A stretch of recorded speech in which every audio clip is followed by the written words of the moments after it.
Hey everyone, and welcome back to the channel. Today, we're doing something a little different. We're going to travel back in time, way, way back. Forget the Romans, forget the Egyptians, forget even the first cities. We're setting our time machine for the year 8690 BC.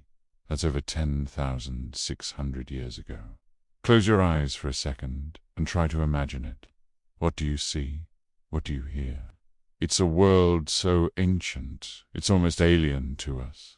The year 8690 BC places us squarely in a fascinating transitional period for humanity.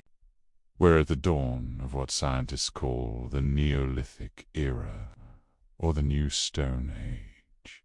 The Great Ice Age has ended. The massive glaciers that once covered much of the globe have retreated, and the world's climate is becoming warmer and more stable, much like the one we know today. This isn't just a weather report. This climate shift was the single biggest catalyst for the greatest revolution in human history. So, who were the people of 8690 BC? They were our direct ancestors, anatomically modern humans. Just like you and me. They had the same brains, the same capacity for language, art, and innovation. But their world was unimaginably different. The global population was tiny, perhaps only a few million people scattered across the entire planet. There were no countries, no cities, no written language, no concept of money. Life was lived on a much more intimate, local scale. For millennia, our ancestors had been hunting. They lived in small, mobile bands, following the seasonal migration of animals and the ripening of wild plants. Their knowledge of the natural world was encyclopedic. They knew which plants were edible, which were medicinal, and which were poisonous. They could read the landscape like a map, tracking animals over vast distances.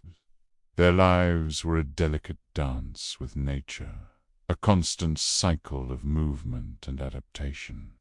In 8690 BC, this was still the dominant way of life for most people on Earth. But something revolutionary was stirring, particularly in a region we now call the Fertile Crescent.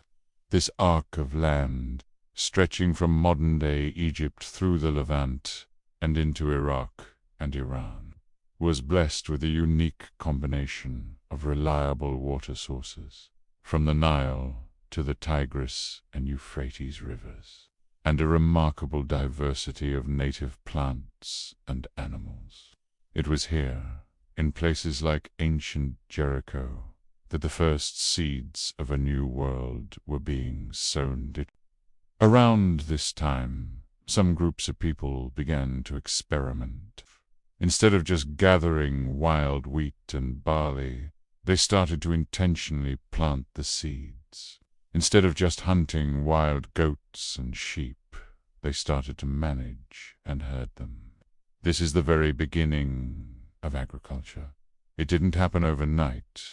It was a slow, gradual process that took thousands of years. In 8690 BC, we're seeing the earliest, most tentative steps. Imagine a small settlement near a river, maybe a few dozen round huts made from mud brick and wood. For part of the year, the people might still go on hunting trips, but now they have a reason to stay in one place. They have crops to tend to. This simple act of planting a seed changed everything. For the first time, people could create a surplus of food. This surplus meant not everyone had to be a full-time food producer. It allowed for specialization.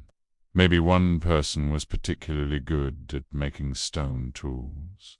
With the rise of settled life or sadentism, they could now dedicate their time to perfecting their craft, creating sharper axe heads for clearing land or finer blades for harvesting grain.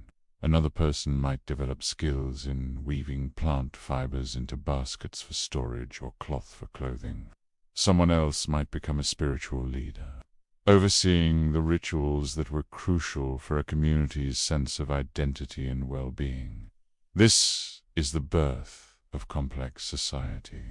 Let's talk about Jericho.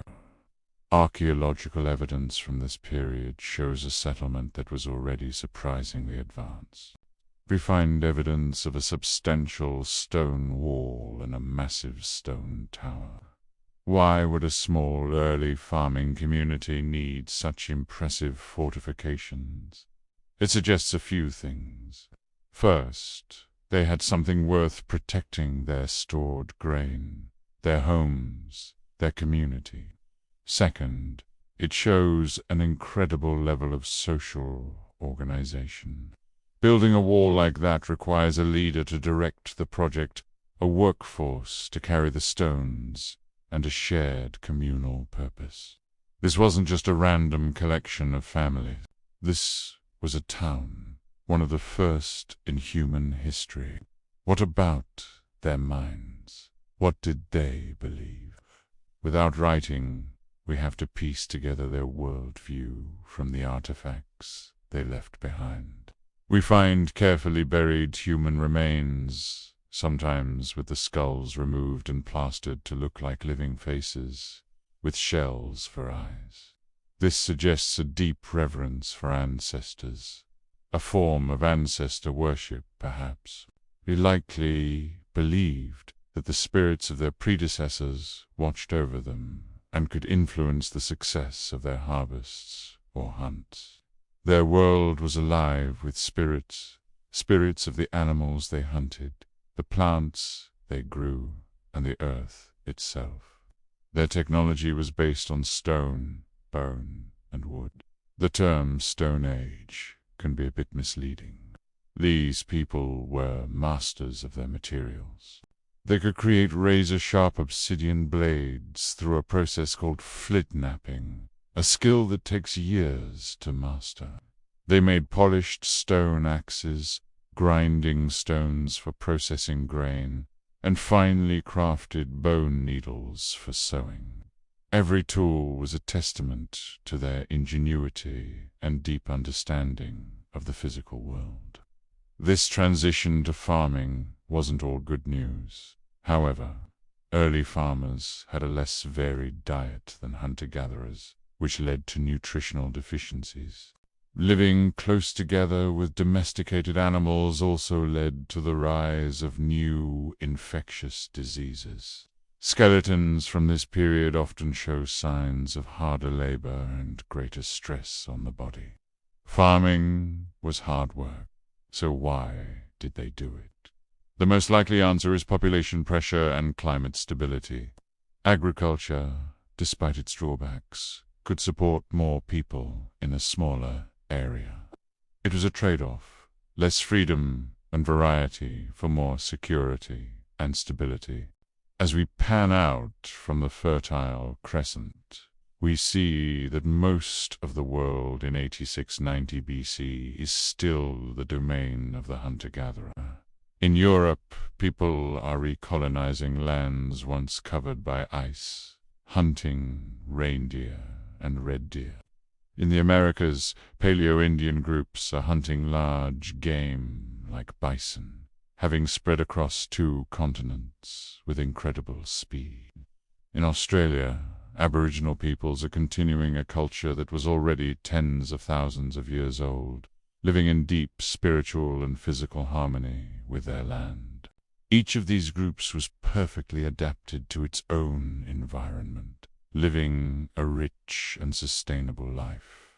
The story of 8690 BC is not one of primitive people waiting for civilization to arrive. It's the story of humanity at a crossroad. It's the moment when one of the most profound shifts in our way of life began.